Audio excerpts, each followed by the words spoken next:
Hello, is Vam TV online again, na hii ni simulizi ya binti Rehema, kipande cha mwisho kabisa. Ombi langu na rai langu kuwaomba wale wote ambao mmesubscribe kuhakikisha mnanipea support ya kulike na kushare. Na kama hauja subscribe, basi ni wakati wako wa kusubscribe, kwani simulizi moto zitaendelea kuja kwa wakati sahihi. Simulizi yetu inakwenda kwa jina la binti Rehema, na hiki ni kipande cha mwisho.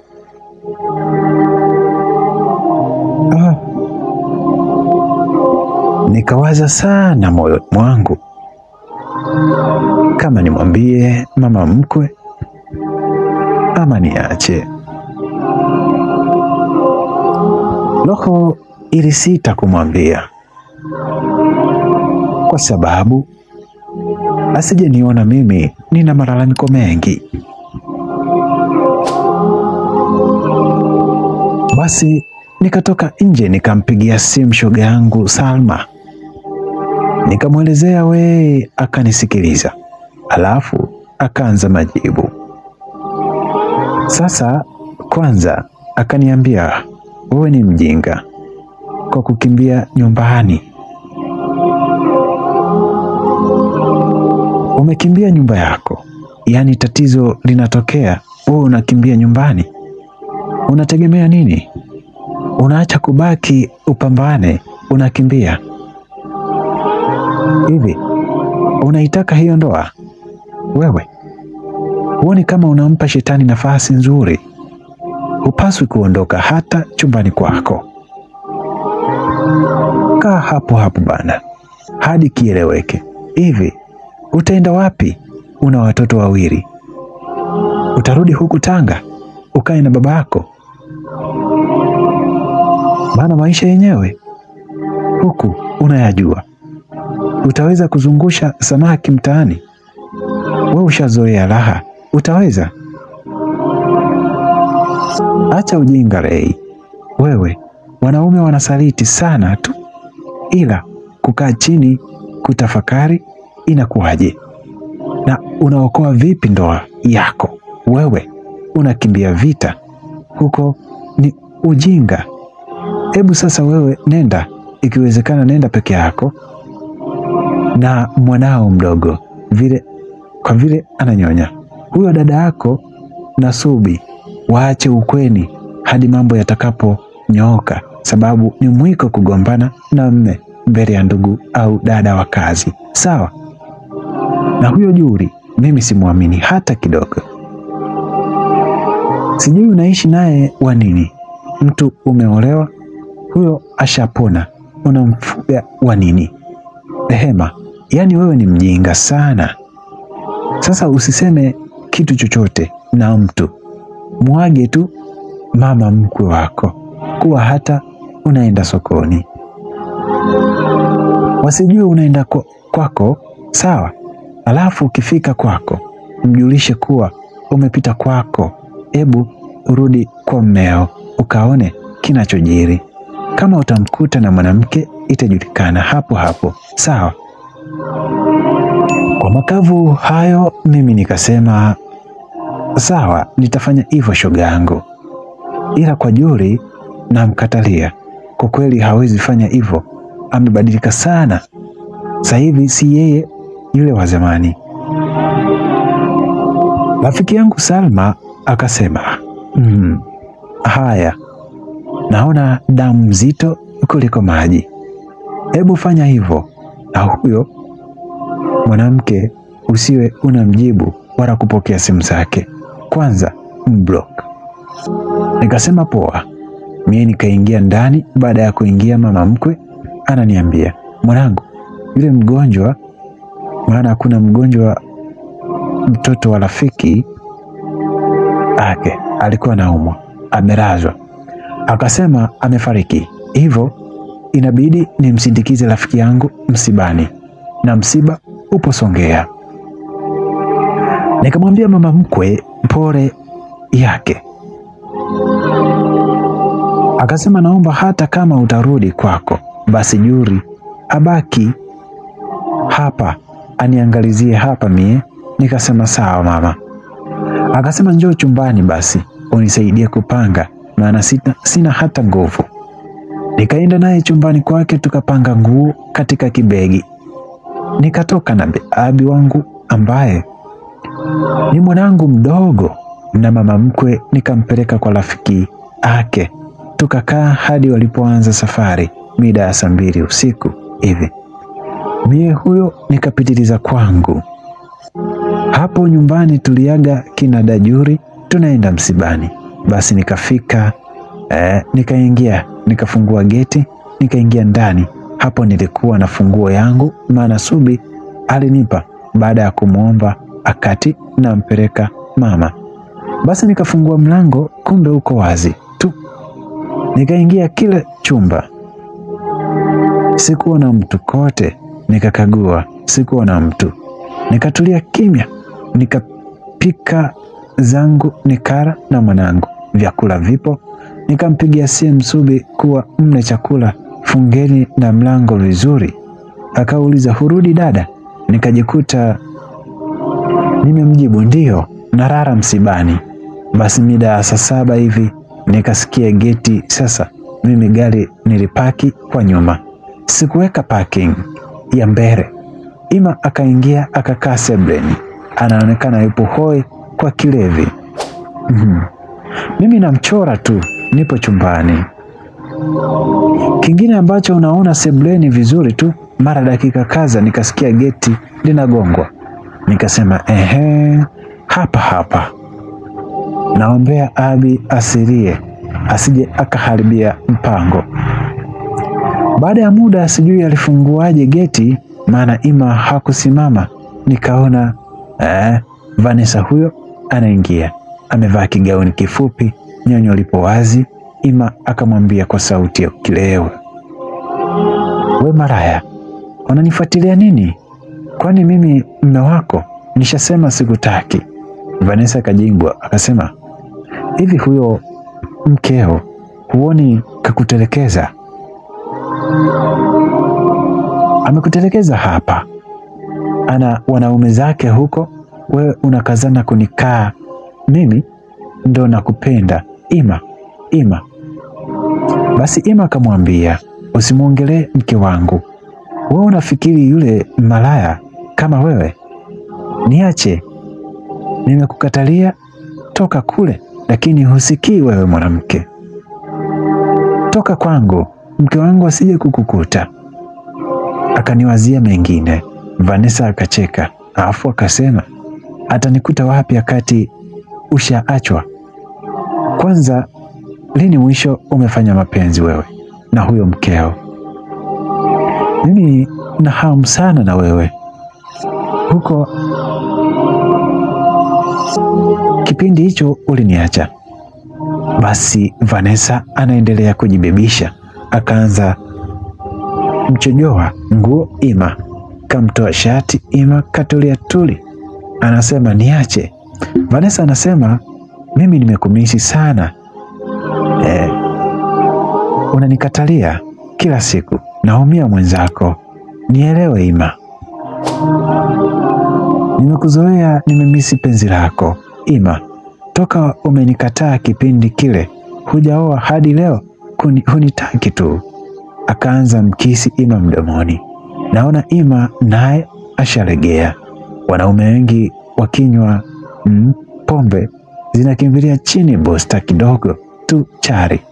Basi Ima naye anamkisi, naye Vanessa anasema, na mimi naweza kukuzalia Ima.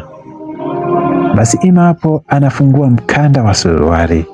Nilipatwa na hasira, chumba nilichopoa natumiaga kupasia nguo, kifua, nikapepesa macho, nikaona mkanda, nikauchukua. Hapo Vanessa na ubonge wake kamkalia Ima, naye bize ananyonya maziwa makubwa ya Vanessa. Ila wanaume manaitao nilinyata hadi pale. Ima ashafunguliwa mkanda wa suruali, Nikampa Vanessa mkanda wa mgongoni, tena kule kwa kufungia alipiga kelele, akaanguka chini. Nikamkalia, nikaanza na kuvuta nywele. Kwanza huyu malaya hapo. Ima ameshtuka, akasimama, suruali ikaanguka. Mie niko na nywele za Vanessa tu, maana alisuka mabutu. Nikampiga jamani, nikasema we unanitafuta sana, ila leo utakiona cha mtema kuni. Nikanyanyuka huku nimeshika nywele. Ima haelewi, anashangaa tu. Nikampa teke Vanessa, nikamwambia, aliyekuambia uje kwangu ni nani na uvae kanga zangu ni nani? Nilipiga kwa hasira jamani, nilimkwangua kucha. Ima akaniambia, mke wangu, acha, inatosha, utapata kesi. Nilimgeukia nikamwambia, tena wewe tulia, kaa kimya, tulia kabisa, usinitingishe. Ima, niache, tulia, na kuheshimu sana, usitake nisahau kwamba wewe ni nani. Ima akatulia, akafunga mdomo wake, anasema sawa mke wangu, ila mimi sijawahi kuwa naye huyu. Nikampa kichapo Vanessa, analia, nisamee Lei. Nikamwambia, kumbe jina unalijua ulikuwa unaniita mimi mla makombo, si ndio? Hapa sasa anateke na ngumi anajibu hapana, nisamee. Nikamwambia, kumbe unajifanya mkorofi, nguvu huna. Hapa nampiga hadi nikachoka. Abi akaamka analia. Nikamwambia, Ima kaoge, afu ukambembeleze mwanao. Ima kama roboti faster akaondoka. Mimi nikamwambia Vanessa, piga magoti. Hasikii, ana mkanda wa mgongoni. Piga magoti. Amekazana, usiniue please. Nikamwambia, na nitakuua kweli, ujue uko kwangu hapa. Akasema nisamehe. Nikamwambia, aliyekupa mamlaka ya kuingia ndani kwangu ni nani? Hakujibu, ana mkanda wa mgongoni. Akasema, Juri dada yako ndio aliyeleta funguo, akanifungulia na akarudi na funguo ili usistuke. Nikamwambia, unasemaje wewe, una uhakika? Akasema, sikudanganyi, kweli nasema. Nikasema message je?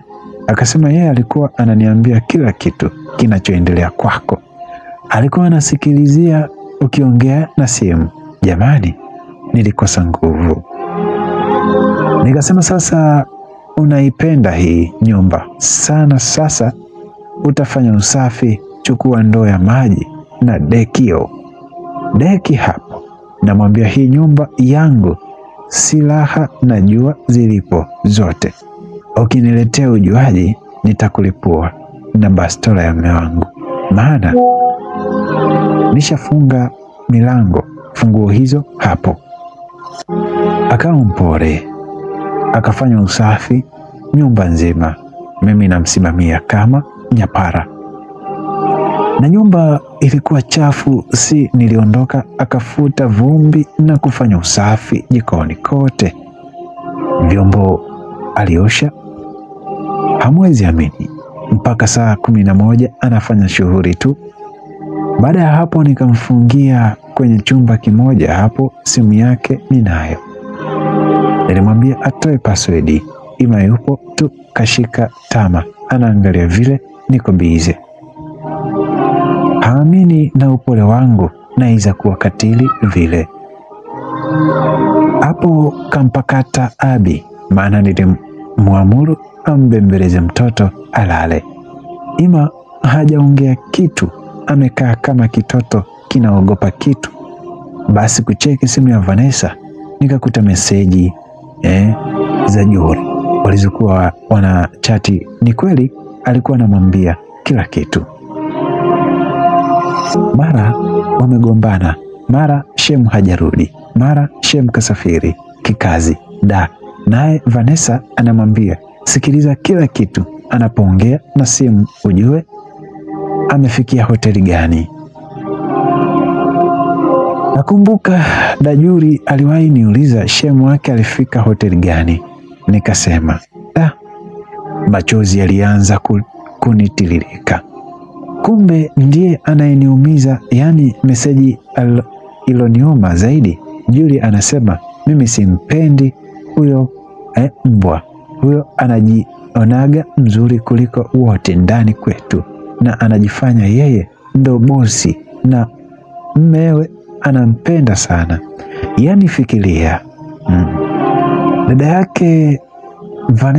yake Ray anamwambia Vanessa, mimi huyu simpendi mdogo wangu Ray, kwani anajikuta yeye ndo kila kitu kwa sababu ya uzuri wake na anajiona yeye ndo bosi kwa sababu ya mume wake anampenda sana. Imagine. Baba anampendelea mama, naye yani natamani hata afe ili nasie tuonekane. Aise, kaandika mengi. Nikaenda chumbani, Ima akanifuata. Nikafungulia TV hadi mwisho. Nikafungua, maji yanamwagika tu.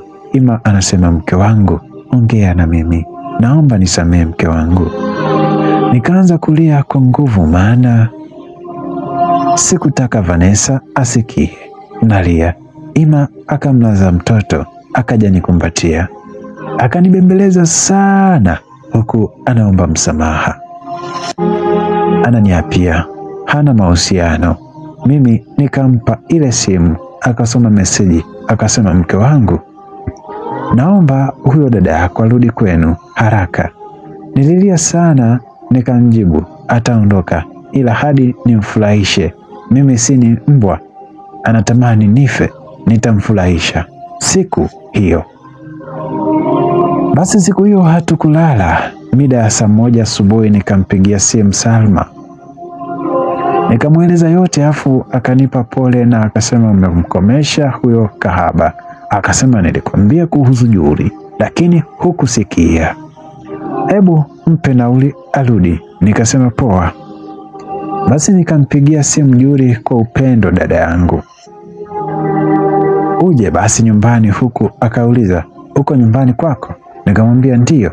Akasema, umeenda lini? Nikamwambia ndo nataka niende sasa hivi, ila tukutane huko, uje peke yako. Subi na Junior wabaki nyumbani. Akasema sawa. Muda huo akawa anampigia simu Vanessa. Mimi sikupokea. Akatuma message, sijui bado umelala, na je, ulifanikisha mpango wako kumshawishi Ima? Fanya uondoke, mshauzi anarudi hapo.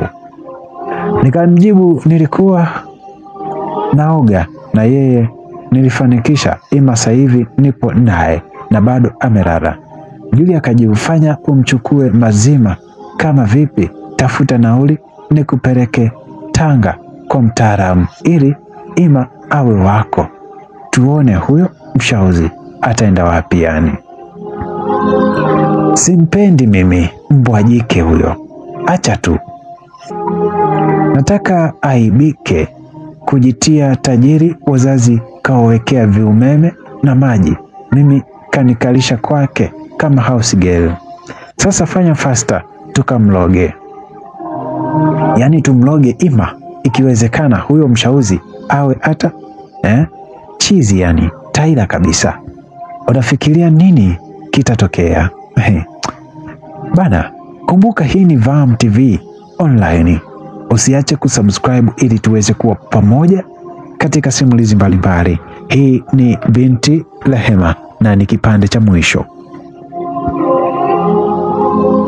Moyo wangu uliumia sana. Dada yangu wa damu hanipendi, ananiombea niwe chizi. Nililia sana kwa uchungu mno. Nikatulia tu. Juli huyu akafika. Kakuta mie nimetulia zangu sebuleni, sina habari. Akasema, Mama Junior, umefika muda mrefu. Mimi nikasema ndio, hadi nimefika zamani. Dada akasema, nina njaa sana, inaniuma hatari. Nikamwambia, kula chakula kipo mezani. Akaenda huyo akapakua, maana nilipika tambi na nyama anavyopenda sasa kula. Akafakamia, kala, kanywa maziwa, kashushia na juisi pamoja. Moyoni nasema linakula shenzi hili na roho yake ya paka. Ngoja alivyomaliza nikasema, umeshiba dia? Akasema tayari. Da, mdogo wangu wewe, kwa kupika hatari. Nikamwambia kweli? Akasema kweli. Nikamuuliza, Dajuli, unanipenda? Akasema, wewe sio swala hilo, yaani nakupenda sana mdogo wangu. Bila wewe ningekuwa nimekufa mimi. Ukanigharamia bila kujali nimekufanyia mangapi, yaani nawaza kufa sababu yako. Hilo neno liliniumiza sana, nikajikuta nacheka kwa hasira. Akasema kweli, bora mtu aniue mimi kuliko wewe. Nikasimama nikafungua milango yote, yeye yupo anatoa vyombo. Nikamtoa Vanessa. Juli kumuona alistuka, maana kaiva na mikwaruzo kama yote. Basi nikamwambia, Juli, huyu unamjua?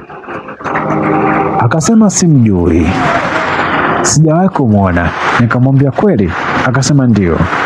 Nikamwambia, huyu anataka nivunjia ndoa yangu, nimemkuta hapa kwangu. Juli akasema, mbona umempiga kidogo? Huyo angepigwa zaidi, mshenzi huyo. Nikamwambia ndo hivyo, naomba nisaidie kumpiga zaidi, maana mimi nimechoka. Juli akawa na sita. Nikamwambia, mpige, maana mimi nimechoka dada yangu, nisaidie, niamini kweli unanipenda. Juli akampiga kweli vibao na kumchamba juu. Mimi nikajikuta nacheka, dada mnafiki huyu, dada pepo huyu. Yaani ningeambiwa nimpe shetani jina lingine ningemuita Juli. Nikamwambia, Vanessa, nenda ila jifunze, hii ni dunia, hakuna upendo zaidi, ni unafiki tu. Pia na imani mimi na wewe hatutokutana tena sasa hivi. Alivaa nguo ya usiku. Nikaingia chumbani kwa Juli, nikatoa doti ya vitenge vya Juli. Nikamwambia, nenda Juli. Akauliza, sasa vitenge vyangu? Nikamwambia, nitakununulia vingine. Nikampa nauli. Hapo nishafuta namba ya Juli kwake. Nikamfungulia, akatoka. Nikafunga tena, nikazima simu ya Juli. Akanipa, nikafuta namba ya Vanessa. Afu nikaangusha chini kwa nguvu, nikajifanya imeanguka, hivyo ikapasuka kioo, kumbe makusudi. Sikuonesha chochote kwa Juli kuhofia hata toroka, maana nilipanga nimpe kichapo kikali, ndo maana nilifunga mlango.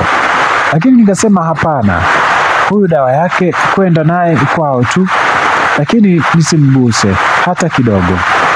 Ngoja basi kesho yake. Nikaongea na mume wangu, akaomba ruhusa kazini. Akapita sokoni, akanunua mazaga kibao. Mida ya saa 7 akarudi.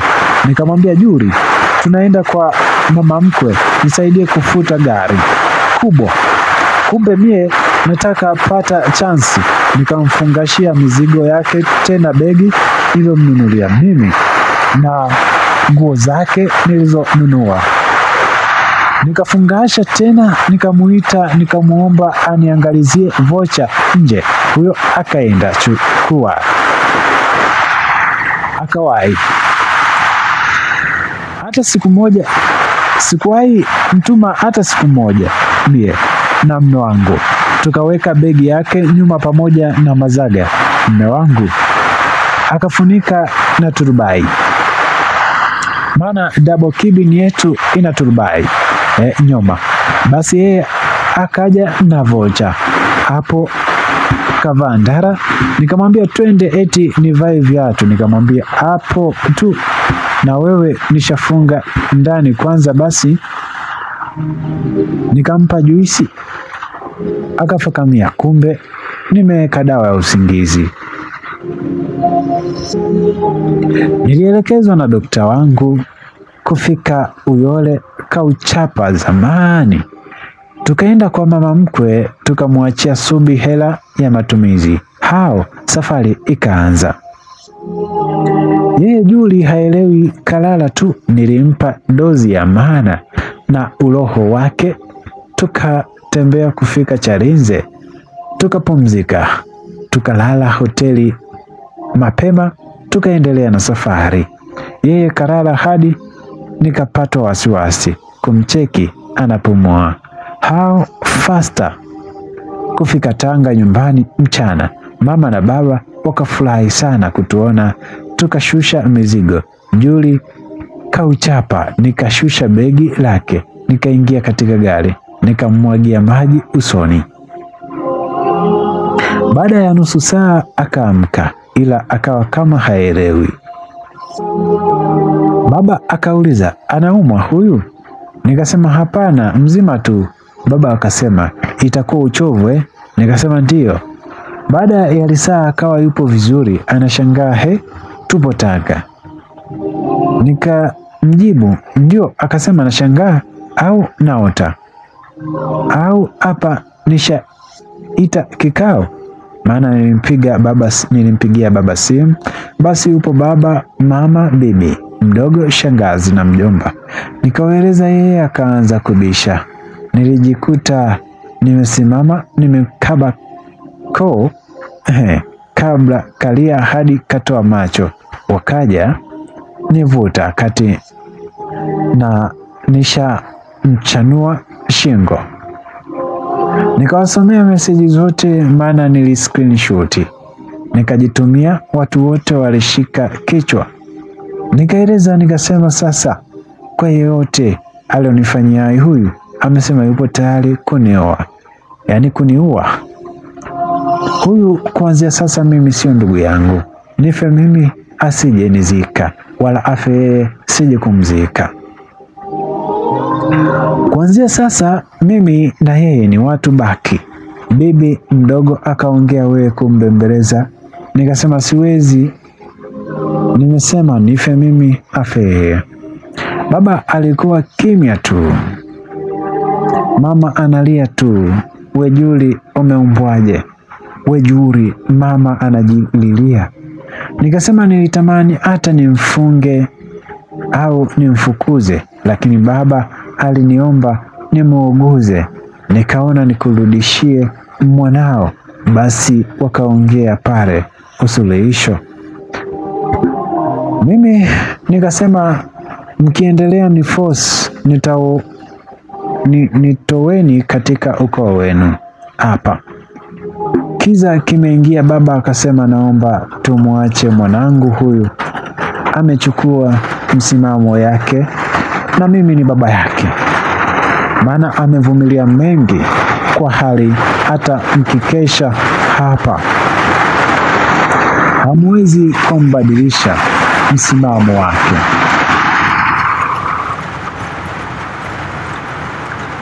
Basi ilifika nikasema, mama, siwezi lala nyumba moja na huyu. Baba akasema, mwanangu, hapana, wewe huna hatia, mimi uhangaike. Na kuondoka hapa ni huyu muuaji. Sijui nilizaa mimi au wewe mama Rehema, niambie huyu mtoto wa nani? Siwezi zaa mtoto mwenye roho nyeusi hivi. Mimi nasema atoke akatafute wazazi wake, maana sisi hatujazaa mtoto wa aina hii. Nili akasema, baba, kila siku tokea wadogo unamsimamia Rehema tu. Baba, hata kama nimemkosea hivi, kwa nini Rehema wanaume wote anapata, yeye hela, yeye familia, yeye baba, una upendeleo? Yani mimi je? Nikapatwa na hasira, nikamwambia baba, mimi ni mdogo, si ndio? Baba akasema ndio. Nikasema ukubwa siku zote unapimwa na akili. Huyu Juli hana akili. Nikamwambia baba, naomba usiniingilie kwa hili nitakalofanya. Baba akasema sawa. Hapo mtoto ameshika ima, nikamkamata Juli, nilimpa vibao, akajifanya anarudisha. Nikamwambia wewe unatania mimi wewe nilimpiga. Nilipiga, nikapambana mikono, nilimpiga we. Jamani, yeye anatukana, hanipendi mimi, nampa kisago. Hapo tupo ndani ya fensi, nje ya nyuma yetu kulikuwa na ndoo ina maji, nikamwagia. Kulikuwa na kuni, nilichukua nikampiga haswa, naye alipata chansi ananipiga, lakini nilijipanga. Yeye hakujipanga, nikampa fimbo ya mguu, nilipiga kama naua nyoka. Mume wangu akaniangalia akasema, inatosha mke wangu, naomba muache. Baba akasema, mwache mwanangu hadi aache mwenyewe, Rehema namjua mimi.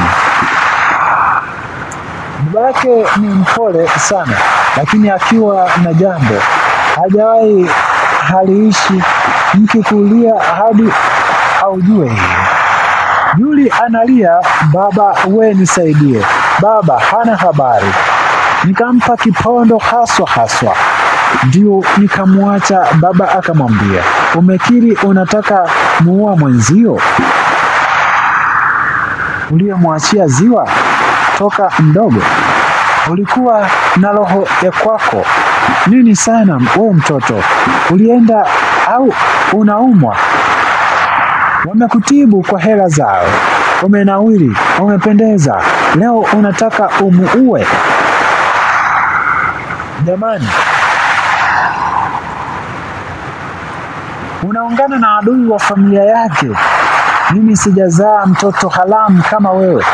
Ondoka hapa ukatafute wazazi wako kabla sija kukamata we mtoto, maana unajiua. Nitakuua nikule nyama, mwana haramu wewe. Fezuri kabisa wewe. Juli akalia pale anaomba msamaha. Baba akasema, wewe ni mnafiki, ondoka kwangu kabla sijachefukwa zaidi. Basi huku analia, akaingia ndani akachukua begi lile nililomletea mimi, na mie nikamnyang'anya, nikasema hizi nguo nilinunua mimi na hela zangu. Begi pia nikafata, mafuta ya taa jikoni nikamwagia, nikatia kiberiti. Akalia sana, eti lei mi dada yako. Nikamwambia sina dada kama wewe, nimeshavua undugu wa mimi na wewe. Tena wewe ni mtu nisiyekufahamu. Ukikuta napigwa njiani nipite, acha waniue. Baba akamwambia, ondoka hapa, sitaki kukuona hata ukifika. Mama naye akasema, Juli, Rehema ameumwa sana wakati mdogo, huyo ameteseka sana, tulijua anakufa huyo. Sasa unamtesa bado. Naenda kutafuta mama, nenda katafute mama yako na baba yako. Juli akaondoka zake. Nikaingia ndani, nikalia sana na hasira, hata sikuweza kula. Tukala kesho yake, tukarudi Mbeya. Kumbuka, hii ni simulizi ya binti Rehema na hii ni Vam TV Online. Hakikisha una subscribe ili tuweze kuwa pamoja.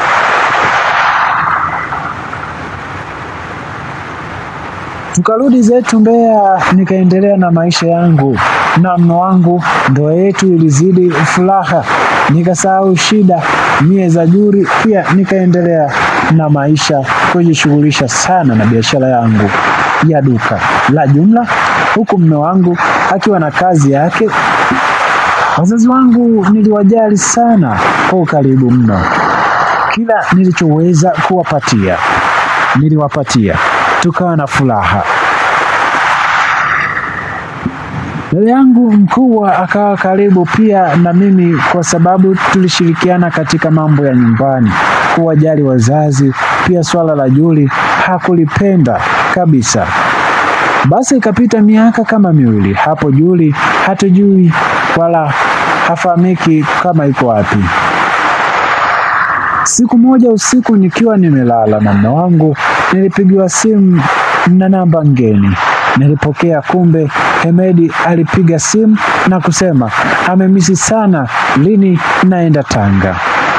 Mie nikawa mkali sana kwake, nikasema ina maana wewe hujui mimi nimeolewa hadi unapiga simu tena usiku na kuuliza mambo ya kijinga? Unamisi vipi mke wa mtu? Sipendi na usirudie. Nikamweleza mume wangu. Mume wangu akasema wewe kuwa na amani,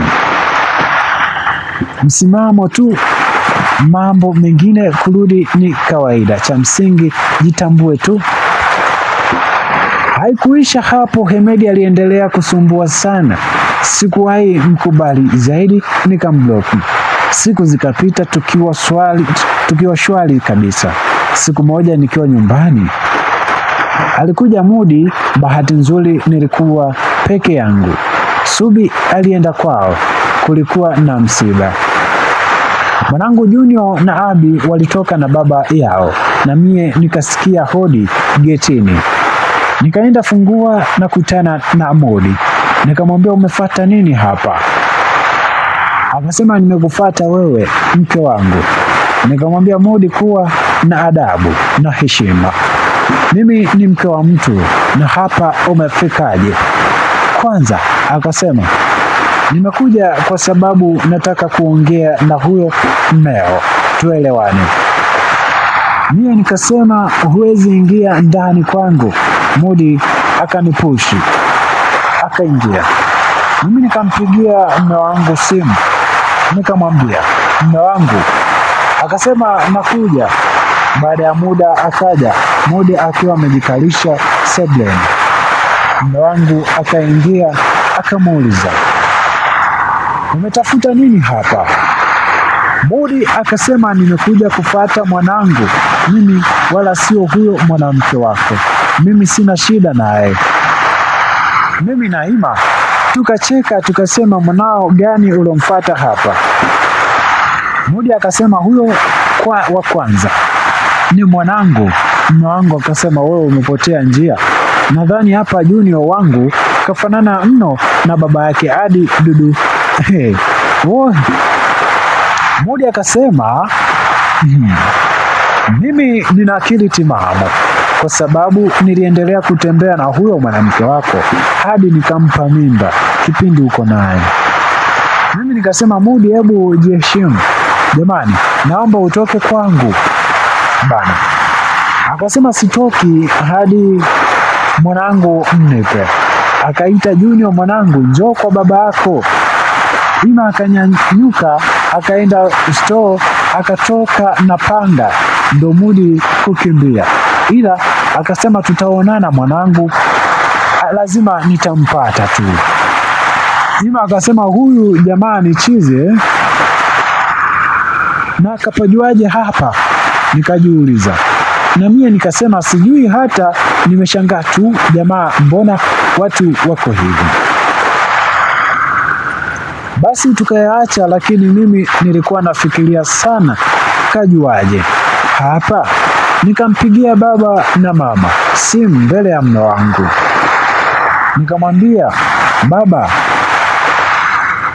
Baba akasema mwanangu, sali sana, shetani anakutafuta. Pia achana na huyo Mudi, kichaa, mweleze mmeo huyo anataka kuvunjia ndoa yenu. Nikasema sawa. Basi ikapita kama wiki, mama mkwe akapiga simu kwa Ima akiwa amekwazika sana sana. Akamwambia naomba uje na mwenzio nyumbani haraka. Ima akaniambia tukabeba watoto huku hatujui nini ni shida. Tukaenda kufika pale tukamkuta mama yupo na Mudi na wazee wawili. Nikajikuta nimeishiwa nguvu, yani nimechoka. Sikuamini kabisa. Nikaona leo natemwa hivi hivi. Maana mama hatukuwahi mwambia. Niliwahi olewa. Basi tukakaa, mama akasema huyu amekuja na hao wazee. Anasema amefata mtoto wake aliyezaa na mkeo Lei. Eti Lei, unamjua huyu baba? Kabla sijajibu, Ima akasema mama, watoto wangu hao hapo na ndo watoto wa Lei. Wazee wangu, hebu angalieni, chagueni mtoto ambaye ni wa huyu mtu, tumpe aende zake. Wale wazee wakabaki mdomo wazi, maana wanangu wamefanana sana na Ima. Wakasema labda hayupo hapo. Wakamuuliza Mudi. Mudi akaanza huyo hapo, yani Junior ndio wangu. Mama akasema kwa mujibu wa hadithi yako, wewe uliachana na Lei mwaka mmoja kabla hajapata ujauzito wa huyo mtoto. Sasa inakuwaje awe wa kwako? Mudi akasema mimi sikumwacha Lei, nilimpenda na kumjali, ila mwanao alikuwa anatembea na mke wangu na ndio aliyempa kiburi, sababu huyu mwanamke alikuwa malaya tu, anatembea na wanaume hovyo hadi wengine anawaleta ndani kwangu. Ndipo siku nikamkuta na mwanaume mwingine, nikapatwa na hasira, nikampiga huyo mwanamke, akakimbilia kwa hawala yake ambaye ndo huyu mwanao. Maajabu hayaji kuisha. Jamani, nilishangaa sana. Mama akasema na baada ya kuolewa mimi sikuachana naye, kwani alinitafuta tena, nilikuwa naendelea kuchepuka naye mara nyingi tu, na yeye ndiye aliyenielekeza anapoishi. Mimi ningejuaje? Na akanieleza hadi hapa, maana alisema ananipenda sana na mume wake hamridhishi kabisa katika mapenzi na hataki mzaria. Ndio akasema anataka anizarie. Hapo yeye Mudi mweupe kama papai bovu, mimi mweupe, ila mwanangu Junior mweusi kama baba yake. Jamani,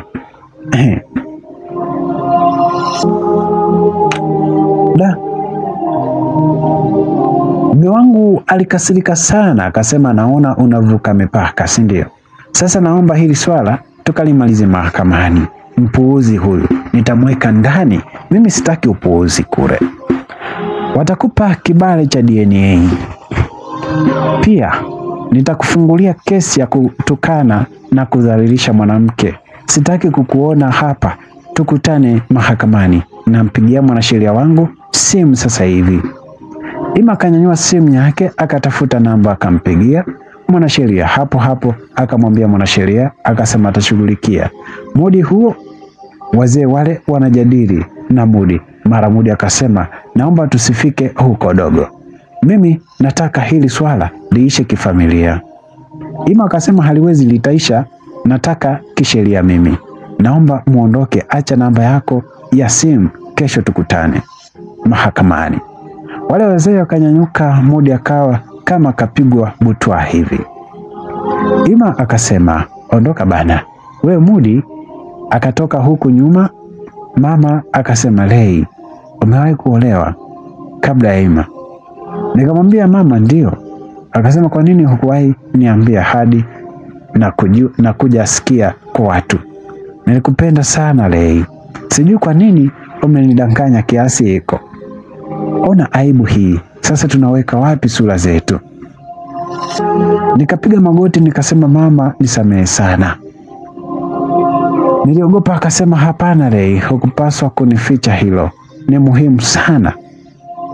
Ima akasema, mama, mimi ndiye niliyemwambia asikwambie. Ima akamsimulia mama yake kila kitu, kuanzia tulivyoonana usiku ule. Mama akasema, pole mwanangu Rei, pole jamani, kumbe dada yako ni mtu mbaya sana yule. Nikasema ndio mama. Basi naye akasema, nahisi hata hili atakuwa anahusika kwa kiwango kikubwa sana, kuanzia kumuonesha huyu chizi hapo kwangu na kwenu. Mimi nikasema inawezekana. Mama akasema, pole mwanangu. Nikasema asante mama. Wakati tukiendelea kujadili, kuna namba ngeni iliita kwangu. Nikapokea. Nikauliza, nani mwenzangu? Akasema, mimi ni Mudi. Nikakata simu, nikamwambia mume wangu, na mama akawa anapiga tena. Wakasema, pokea. Nilipopokea, Mudi akasema, Rei, naomba niombe msamaha kwa mmeo, asiende polisi. Mimi nimefanya hayo yote sababu ya wivu tu, japo nimepita miaka, ila mimi bado nakupenda. Hivyo nilitaka huyo jamaa akuache ili nikurudie mke wangu. Hapo na rekodi pia. Nikamjibu, umeshindwa kujiheshimu Mudi, acha sheria ichukue mkondo wake. Nikakata simu. Basi kesho yake tukaenda mahakamani na Mudi akaja. Alifunguliwa kesi ya uvamizi na udhalilishaji, pia matusi. Kesi ikasikilizwa, tukaambiwa wiki ijayo turudi. Basi tukarudi sisi vile tulikuwa na vithibitisho. Akahukumiwa kifungo cha miaka 2, alipenda milioni 5. Basi kwa mpelekea ndani, alikuwa mwezi huko jela. Ndio ndugu zake wakajichanga wakamlipia milioni 5. Pia akaambiwa haruhusiwi kuwepo mahali mimi na familia yangu tulipo, na akapewa kazi za kufanya usafi maofisi ya umma. Basi mie nikaendelea na maisha yangu na ndoa yangu. Ukapita kama mwaka tena, nikapigiwa simu na mtu akasema, kuna ndugu yako anaumwa sana, yupo Muhimbili hospitali. Ikabidi niwajulishe wazazi wote. Tukasafiri kufika pale, tunakuta Juli amepigwa sana, yani ameumizwa mno.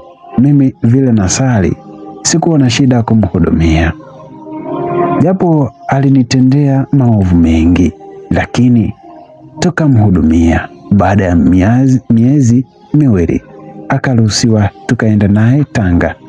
Baba akamuuliza ni nini kilimkuta. Akapiga magoti akasema amehangaika sana katika maisha hadi Mudi alimuita Mbeya, akaenda akaishi naye kinyumba, lakini alikuwa anampiga sana kwa muda wa miaka 2. Nikamuuliza, ina maana wewe ndiye ulimuonesha kwangu? Akasema ndio. Nikabaki kimya. Akasema nisamehe sana, sina pa kwenda. Mudi sasa baada ya kesi yenu kuisha alikuwa ananipiga sana na akanifukuza. Baada ya kunifukuza nikapata mpenzi, ni konda wa magari ya Dar na anaishi Dar. Akanioa, nikawa naishi kwake Magomeni, na alikuwa anaishi nyumba ya wazazi wake na dada zake. Hao walikuwa wananichukia sana, kila siku visa. Ndo nikawa namsimulia rafiki angu, wao wakageuza maneno wakasema mimi natembea na rafiki wa mume wangu.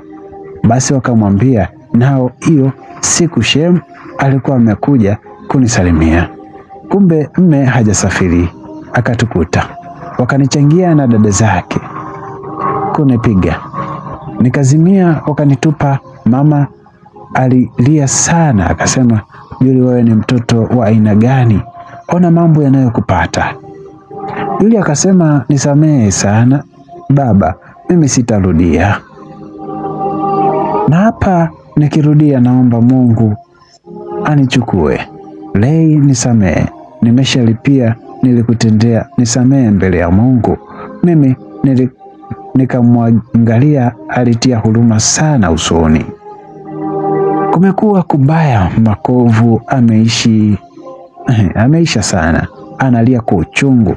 Na nikagundua ile stori yake kuwa alifumaniwa kama kawaida yake umalaya. Nikasema wewe lazima ulifumaniwa, wewe sijui ukoje. Lakini nikakumbuka neno la Mungu linasema, ukisamehe na wewe ndipo unasamehewa. Nikamnyanyua dada yangu nikamkumbatia. Akasema anataka kuokoka kesho yake. Mama yangu yeye ndo mlokole, akampeleka kanisani, akaongozwa sala, akashuhudia yote aliyotenda. Kumbe hata kwa waganga alienda dawa kibao kwa ajili yangu. Nimekunywa bila kujua Juli jamani. Pepo ila Mungu aliniepusha na madhara. Basi akapokelewa na kanisa, akaanza kusali. Mimi nikarudi kwangu Mbeya, nikamsimulia mme kila kitu. Akasema tumwombee iwe kweli na Mungu amtendee kweli Juli. Alibadilika, alikuwa mtu wa upendo na watu, anasali hadi tunamwogopa. Anatoa ushauri Juli yule. Ikapita miaka 3 yuko na ulokole wake. Akaomba mtaji siku na namna nikamsaidia mtaji, anafanya biashara zake. Mpaka hivi ni mlokole mzuri, hajaolewa na hana mtoto hata mmoja. Jamani, tujifunze kuwa Mungu ana makusudi na kila jambo, pia ana mpango na kila mtu. Ukiona mwenzio ana bahati au anapendwa, usione wivu ukatamani afe upate wewe. Ile ni baraka yake, haiwezi kuja kwako.